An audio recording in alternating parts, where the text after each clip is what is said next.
오늘 누가복음 7장 11절부터 17절 말씀으로 울지 말라고 유일하게 말할 수 있는 분, 울지 말라고 유일하게 말할 수 있는 분이라는 제목으로 하나님의 말씀 증거하겠습니다. 여러분들이 다 아는 찬양의 가사로 설교를 시작하고자 합니다. 그 가사는 그대 폭풍 속을 걷고 있을 때, 비바람을 마주해야 할 때, 불빛조차 주고 보이지 않아도 그대 혼자 걷지 않을 거예요. 두려움 앞에서 하늘을 보아요. 외로운 그대여 걱정 마요. 꿈꾸는 그들을 또 걷고 걸어요. 그대 혼자 걷지 않을 거예요. 혼자 걷지 않을 거예요라는 예람 50에서 나온 찬양의 가사입니다. 기독교인들 뿐만 아니라 믿지 않는 자들에게 많은 위로와 인기가 있었던 찬양입니다. 저도 찬양 예배 영상과 동영상을 본 적이 있는데 많은 성도님들이 이 찬양을 부르면서 위로받으며 눈물 흘린 사람들을 많이 보게 되었습니다. 힘든 일이 많고 어려움이 끄지 않는 이 시대에 이 찬양의 가사조차도 우리에게도 큰 힘이 되어주고 있다는 것을 우리는 알 수 있습니다. 누군가를 위로한다는 것은 참으로 조심스러운 일입니다. 심리학자 메건 더바이는 슬픔의 위로의 책이라 해서 이렇게 말합니다. 슬픔을 당한 사람에게 하루빨리 일상으로 돌아오라고 강요하는 것은 부당하기 짝이 없는 요구이다. 마치 그 사람의 고통을 불편하게 바라보는 구경꾼과 같은 입장이라고 이야기했습니다. 메건 더바이는 위로가 필요한 사람에게 그만 눈물 닦고 빨리 일상으로 돌아오라는 말은 것은 얼마나 부당한지에 대한 경고의 말인 것입니다.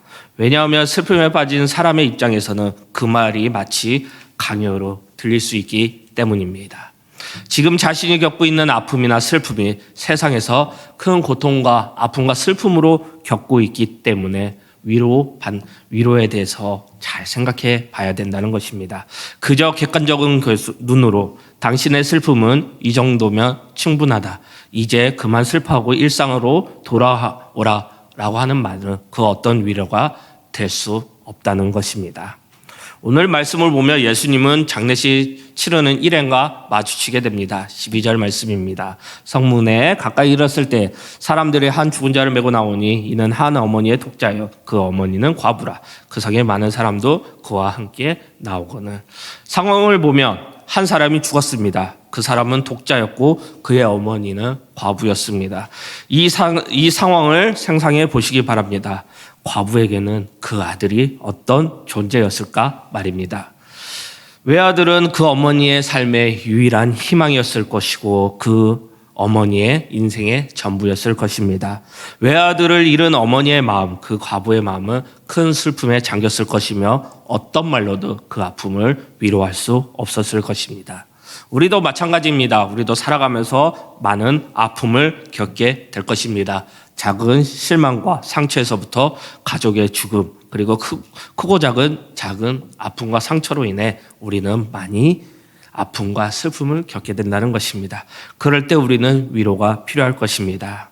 본문 말씀에서 예수님은 외아들을 잃은 과부에게 참된 위로자가 되어주셨습니다. 예수님은 그녀의 눈물을 닦아주셨고 그 슬픔의 원인을 해결해 주셨습니다. 아픔과 상처 많은 인생길을 걷는 우리에게도 예수님은 참된 위로자가 될 것입니다. 송함하는 마음으로 오늘 말씀을 살펴보면서 위로의 예수님, 우리를 위로하시는 예수님에 대해 두 가지를 살펴보고자 합니다. 첫 번째는 뭐냐? 세상과 위로가 다른 긍휼에서 나오는 참된 위로의 예수님이라는 것입니다. 11절과 12절 말씀에 보시면 오늘 말씀의 배경이 등장합니다. 예수님께서는 백부장의 종을 고치셨습니다. 그 사건이 있었던 곳은 가버나움이었습니다. 이제는 며칠 지나지 않아 예수님께서는 나인성으로 이동하고 있습니다. 가버나움에서 3-4km 떨어진 정도의 거리입니다. 약 하루길 정도를 걸으면 되는 거리입니다. 지금도 나인성이 존재하고 있지만 아주 작은 마을이고 인구가 200명밖에 되지 않는 산기슭에 있는 마을이라고 합니다. 예전에 기드온과 미드온 군대가 진을 쳤던 모래산이 있는 곳이기도 합니다. 이곳에 제자들과 무리들이 예수님과 함께 그곳으로 걸어가고 있는 것입니다. 무리들은 예수님이 가는 곳보다 항상 많이 따라다녔을 것입니다. 왜냐? 예수님의 많은 이적과 가르침이 있었기 때문입니다. 12절을 보시면 장례식을 치르는 어머니 옆에도 많은 사람들이 있었습니다. 먼저는 관을 메고 나오는 사람들이 있었을 것입니다. 아마 가족들과 친척들이었을 것입니다. 그리고 함께 지내던 이웃들도 장례에 동참하며 슬퍼하고 있었을 것입니다. 그러나 외아들을 잃은 어머니에게서는 이 모든 사람들 그리고 많은 위로가 다 소용이 없었을 것입니다. 말씀은 여인을 과부로 묘사합니다. 아마 이 과부도 분명 행복한 가정을 꿈꿨을 것입니다. 멋진 남편을 만나 백년해로를 했을 것이며 자녀를 낳아 훌륭하게 키우고 아름다운 가족을 갖기를 상상하고 그렇게 살아갔을 것입니다. 그러나 현실은 그렇게 되지 않았습니다. 남편이 일찍 죽었고 마지막 희망이었던 하나뿐인 아들도 죽게 된 것입니다. 세상의 그 어떤 슬픔과 상처도 이 여인을 위로해 줄 수 없었고 이 연을 그 슬픔을 대신할 수 없을 것입니다. 우리도 마찬가지입니다. 이 세상의 어떤 것도 우리는 참된 위로를 우리에게 줄 수 없을 것입니다. 어떤 사람은 좋은 직장에 들어가기만 하면 행복할 거라 생각합니다. 또 어떤 사람은 사랑하는 사람과 결혼만 할 수 있다면 더 이상 바랄 것이 없다고 합니다. 또 어떤 사람은 내 집 장만만 하면 행복할 수 있을 거라 생각은 합니다. 잘 생각해 보면 이 모든 것들이 그냥 착각일 수도 있고 잘못된 것을 느끼게 될 것입니다. 말씀에 나오는 여인처럼 가졌다고 생각하는 순간 그 모든 것이 남편도 가족도 아들도 사라져 버린 것입니다. 이것이 우리의 인생과 같은 것입니다. 솔로몬은 전도서에서 삶의 본질에 대해 다음과 같이 이야기합니다. 전도서 1장 2절 말씀입니다. 전도자가 이르되 헛되고 헛되며 헛되고 헛되니 모든 것이 헛되도다. 솔로몬은 이 세상에서 인간이 누릴 수 없는 모든 것을 누린 사람입니다. 최고의 지혜와 부귀와 쾌락을 맛보았을 것입니다. 그러나 솔로몬의 결론은 정확하고 분명했습니다. 전도자가 이르되 헛되고 헛되며 헛되고 헛되니 이 모든 것이 헛되도다. 이 세상의 그 어떤 것도 참된 위로가 되지 않는다는 솔로몬의 말이기도 합니다. 책에서 본 내용입니다. 예전에 참기름 광고를 본 적 있습니까? 광고 문구가 인상적이라는 것입니다. 진짜 참기름을 판다고 광고하고 있습니다. 사실 참기름의 뜻은 무엇입니까? 진짜 기름이라는 뜻입니다. 그 앞에 진짜라는 것을 붙이니까 어색하는 단어가 생성된 것입니다. 근데 또 어떤 광고를 보면 거기에 하나를 더 붙여 있습니다. 100% 진짜 참기름. 이 문구를 보고 나서는 참기름이라고 적은 것도 가짜가 아닐까. 더 계속 진짜 100%라는 말 때문에 이것은 가짜라고 생각하는 사람이 많을 것이라는 것입니다. 세상에 가짜가 너무나 많다 보니 이런 광고까지 나온 게 아닌가 생각이 듭니다. 마찬가지입니다. 이 세상에는 가짜 위로들이 너무나 많습니다. 술과 도박, 향락, 마약 많은 것들이 우리에게 위로거리를 제공하게 될 것입니다. 그러나 그것들은 잠깐의 위로가 줄 수 있는 본질적인 해결책이 되지 못할 것입니다. 솔로몬의 고백처럼 그것들은 모두가 다 헛되고 헛되며 헛되고 헛된 것이라는 것입니다. 그러면 오늘 본문 말씀을 통해 우리는 누구에게 위로를 받고 있고 또 무엇이 위로를 얻고 있느냐를 살펴보겠습니다. 사도 바울은 이렇게 말합니다. 고린도후서 1장 3절 4절 말씀입니다. 찬송하리로다 그는 우리 주 예수 그리스도의 하나님이시오 자비의 아버지시오 모든 위로의 하나님이시며 우리의 모든 환난 중에서 우리를 위로하사 우리로 하여금 하나님께 받은 위로로서 모든 환난 중에 있는 자들을 능히 위로하게 하시는 이시로다. 우리가 믿는 하나님은 위로의 하나님이시라는 것입니다. 모든 환난과 슬픔, 상처 우리를 위로하시는 분이시라는 것입니다. 그 모든 것은 하나님 외에 그 모든 것은 잠시 외 헛된 위로일 뿐이라는 것입니다. 그러면 두 번째 또 무엇에서 위로를 얻고 있습니까? 13절 말씀입니다. 주께서 과부를 보시고 불쌍히 여겨 울지 말라 하시고 예수님은 장례식 무리와 성문 앞에서 마주쳤습니다. 그 자리에서 예수님은 사랑하는 외아들을 잃은 과부를 보였고 그녀를 깊이 불쌍히 여기게 된 것입니다. 여기서 불쌍히 여기다라는 말을 살펴볼 필요가 있습니다. 단순한 동정심의 말이 아닙니다. 헬라어 원어로 보면 창자가 뒤틀릴 정도로 아파하다라는 의미가 있습니다.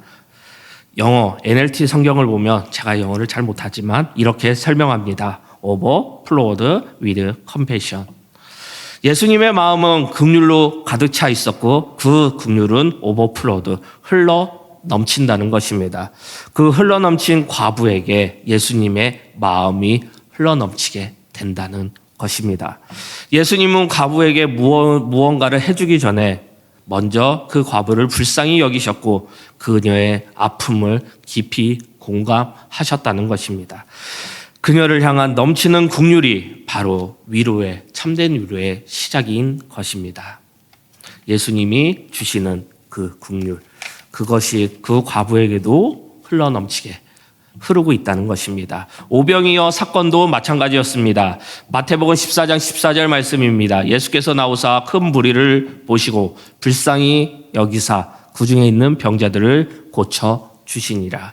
예수님께서 행하시는 오병이어 사건도 정말 놀라운 기적의 사건입니다. 5천 명이 넘는 사람들을 배불리 먹고도 음식이 남았습니다. 하지만 그 시작은 아주 단순했습니다. 예수님의 마음에 가득 찼던 긍휼, 불쌍히 여기는 마음, 그것이 그 기적의 시작이었던 것입니다. 예수님은 무리를 보시고 그들의 굶주림을 외면하지 않으셨습니다. 그 마음이, 불쌍히 여기는 그 마음이 사람들을 먹이셨고 남기게 하신 것입니다. 긍휼이 있었기에, 불쌍히 여기는 마음이 있었기에 나눔이 일어났고 그 나눔의 기적이 오병이어 사건이 나오게 된 것입니다. 찬송가 384장 1절 말씀이죠. 나의 갈 길 다가도록 예수 인도하시니 나의 주 안에 있는 긍휼 어찌 의심하리요. 믿음으로 사는 자는 하늘 위로 받겠네. 무슨 일을 만나든지 만사형통하리라. 찬양의 가사, 믿음으로 사는 자는 하늘 위로 받는다라고 나와 있습니다. 그리고 그 앞에는 내 주 안에 있는 긍휼 어찌 의심하리요라고 나오고 있습니다. 하나님이 나를 긍휼히 여겨주시니까 내가 위로를 받는다는 것입니다. 우리가 벌 받을 수 있는 것은 우리의 믿음, 우리의 노력이 아니라 하나님의 긍휼이 크시기 때문에, 하나님이 우리를 불쌍히 여겨주시기 때문에 우리가 참된 위로를 받는다는 것입니다. 지금도 예수님께서는 우리를 불쌍히 여기시고 긍휼로 여기실 것입니다. 그러면 우리의 삶에, 우리의 일생 안에 참된 하나님의 하늘 위로가 우리에게 임하게 될 것입니다. 그러면 우리가 해야 될 일은 단 한 가지입니다. 우리의 마음을 열어 예수님을 바라보는 것. 우리의 마음을 열어 하나님 앞에 서는 것입니다. 나를 사랑하시고 나를 긍휼히 여기시는 하나님, 내 마음을 열고 싶습니다라고 고백하면 되는 것입니다. 우리가 너무나 힘들고 어려울 때 하나님을 찾으시기 바랍니다. 하나님 앞에 나의 마음을 열고 싶습니다. 긍휼히 여겨주시옵소서라고 고백하게 될 때 하나님이 우리를 찾아와 주시고 우리의 고백 가운데 하늘의 위로가 시작되게 될 것입니다. 시편 145편 9절 말씀입니다. 다윗은 이렇게 말합니다. 여호와께서 모든 것을 선대하시며 그 지으신 모든 것에 긍휼을 베푸시는 도다. 예수님께서 가지셨던 긍휼, 우리를 불쌍히 여기시는 마음, 필요를 돌보시고 우리의 모든 상처와 아픔을 살펴보시고 돌보시는 예수님께서 우리를 긍휼로 베풀어 주시고 참된 위로를 내려 주실 것입니다. 세상과는 다른 위로가 있습니다. 그것은 우리를 불쌍히 여기는 예수님의 참된 위로의 마음입니다. 예수님 앞에 마음문을 여시고 불쌍히 여겨달라고 기도하는 우리 여러분들이 되시면 소망합니다. 두 번째는 무엇이냐? 유일하게 울지 말라라고 말할 수 있는 위로의 예수님이라는 것입니다. 13절 말씀입니다. 주께서 과부를 보시고 불쌍히 여기사 울지 말라 하시고, 예수님께서는 과부를 보시고 울지 말라 말씀하십니다. 과부를 보고 울지 말라고 말씀하신 것입니다. 예수님의 말씀은 빈말이 아니었습니다. 우리는 흔히 슬픔을 당한 사람을 봤을 때 위로한다며 울지 마 말하지만 대부분 빈말일 것입니다.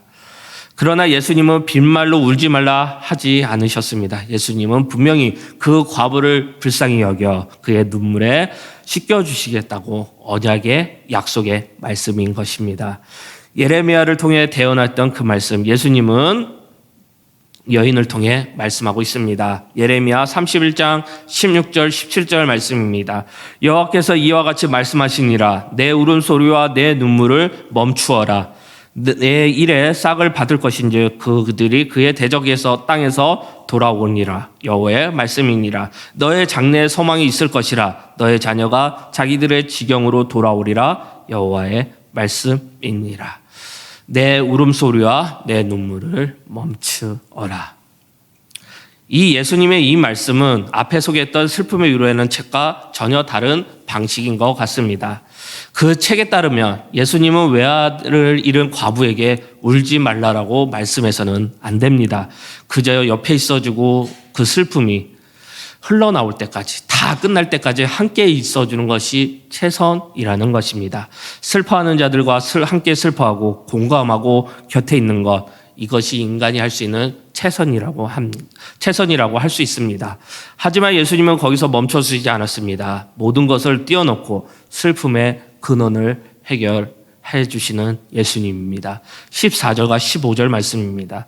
가까이 가사 그 관을 손을 대시니 맨 자들이 서는지라. 예수께서 이르시되 청년아 내가 내게 말하노니 일어나라 하심에 죽었던 자가 일어나 앉고 말도 하거늘 예수께서 그를 어머니에게 주시니.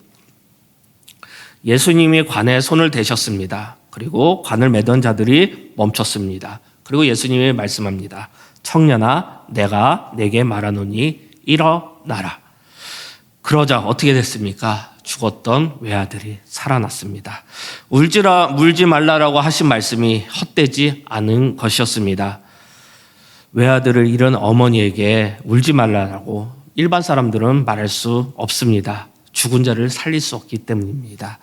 우리는 그저 함께 울고 곁에 있는 것이 최선의 방법일 것입니다. 이것이 인간의 한계이며 인간이 할 수 있는 최고의 방법일 것입니다. 그러나 예수님은 다릅니다. 예수님만이 울지 말아라고 말씀하실 수 있는 분입니다. 그 이유는 무엇이냐? 예수님은 죽음을 이기신 분이기 때문입니다. 사망 권세를 깨뜨리시고 죽은 자를 다시 살리시는 그 모든 능력을 가지신 분이 바로 예수님이십니다. 예수님은 단지 위로자뿐만 아니라 슬픔의 근원을 치유하시는 근원자이시기 때문입니다.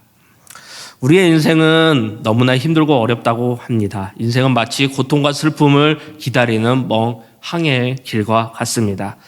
그러므로 우리가 눈물 흘리는 걸 어떻게 할 수 있겠습니까? 우리의 인생은 태어날 때부터 울고 태어납니다.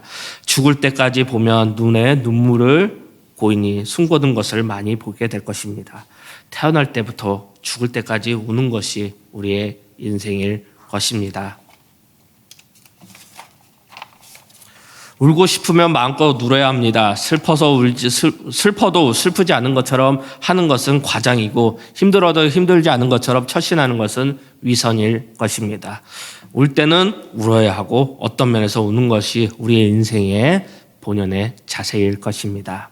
이 세상을 살펴보시기 바랍니다. 정말 눈물 없이는 볼 수 없는 처참한 일들이 얼마나 많은지 모릅니다. 우리의 가족 가운데서도 우리가 아는 지인들 가운데서는 가운데서도 눈물 없이 없는 많은 환경들 그리고 많이 보게 될 것입니다. 내가 아무리 편안하고 어려움이 없는 형통한 인생을 산다 할지라도 조금만 우리의 삶의 주변을 살펴본다면 눈물 없이 볼 수 없는 곳이 참혹한 일들이 너무나 많이 일어난다는 것입니다. 과부에게 있어서 그의 슬픔의 근원은 사랑하는 외아들의 죽음이었습니다. 예수님은 사망 권세를 일시적으로 멈추셨고 죽음도 삼켰던 자를 도로 내어 주셨습니다. 예수님이 울지 말라라고 하신 이유가 여기에 있는 것입니다. 왜냐? 예수님은 사망도 이기시고 죽은 자를 살리시는 예수님이시기 때문입니다. 이은교 작가의 토닥토닥이라는 책이 있습니다. 이 시대에 필요한 위로의 모습을 보여주는 것입니다. 책 제목만 잡아도 이것은 그냥 토닥토닥 하는 위로의 책이구나 할 수 있습니다. 이 책의 내용입니다. 너무 지친 그대가 내가의 기대였을 때 나는 아무것도 해줄 수 있는 게 없어서 그저 말없이 그대의 어깨를 토닥토닥 다독여 주었다. 정말 아름답고 따뜻한 글일 것입니다. 토닥토닥 해준다. 하지만 이 문장이 다음 문장이 정말 슬플 수밖에 없는 문장입니다. 모든 것을 다 위로해 주지는 못해도 책을 읽는 시간만큼은 아무 걱정 없이 편안하기를.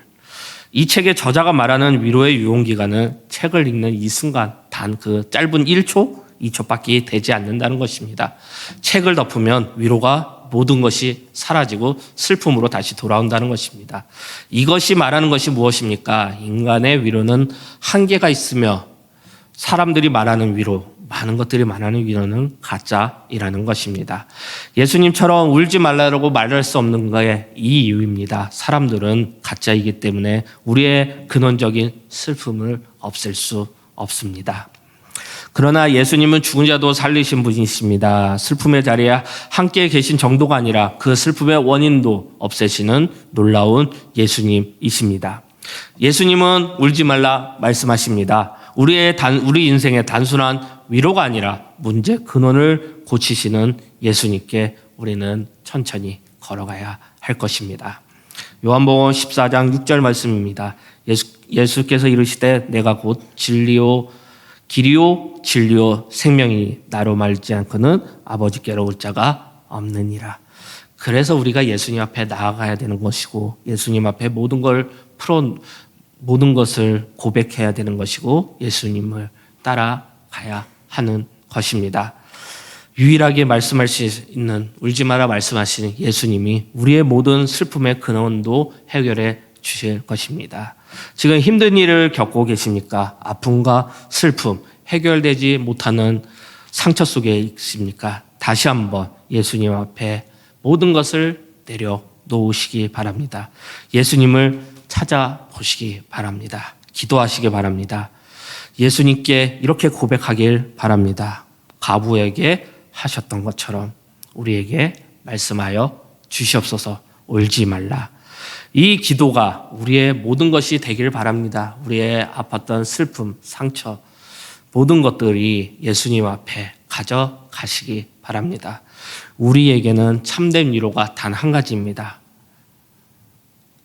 예수님이 주시는 참된 위로밖에 없습니다. 우리에게 울지 말라고 말씀하신 유일한 분, 예수님과 함께 우리의 삶을 걸어가시기 바랍니다. 예수님이 길이시고 진리이시고 생명이십니다. 말씀 마무리하겠습니다. 16절, 17절 말씀입니다. 모든 사람이 두려워하며 하나님께 영광을 돌려 이르되 큰 선지자가 우리 가운데 일어났다 하고 또 하나님께서 자기 백성을 돌보셨다 하더라. 예수께 대한 이 소문이 온 유다와 사방에 두루 퍼지니라. 사람들의 반응이 나와 있습니다. 모든 사람이 두려워하며 하나님께 영광을 돌려 그 다음에 하나님께서 자기 백성을 돌보셨다.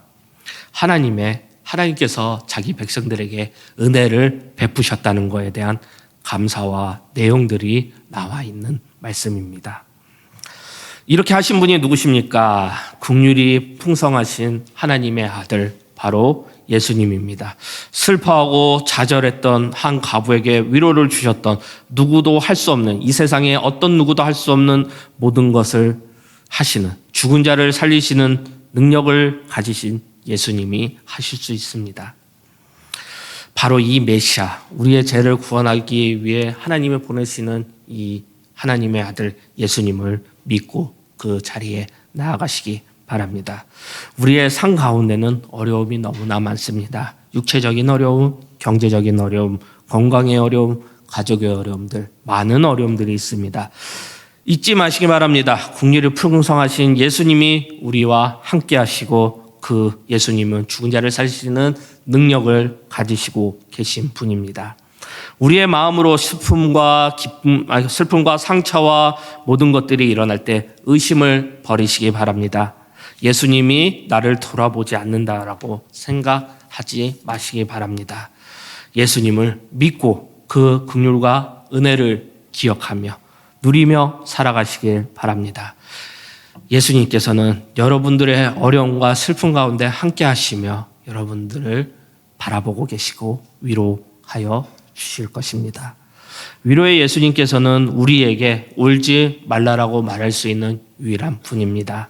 사람에 기대어, 많은 것들에 기대어, 세상 것들에 기대어 위로를 구하며 상처받지 마시고 하나님이 주시는 하늘 위로를 구하며 예수님과 함께 나아가시기를 바랍니다. 위로받는 자가 되시고 그 위로를 나누어 주는 자가 되시기를 바랍니다. 오늘 말씀 정말 과부의 아들을 살리신 예수님을 통해 참된 위로가 무엇인지 우리는 봤습니다.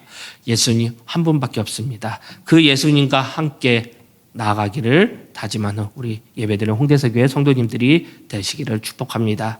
그리고 예수 그리스도의 모든 은혜가 함께하기를 기도하겠습니다.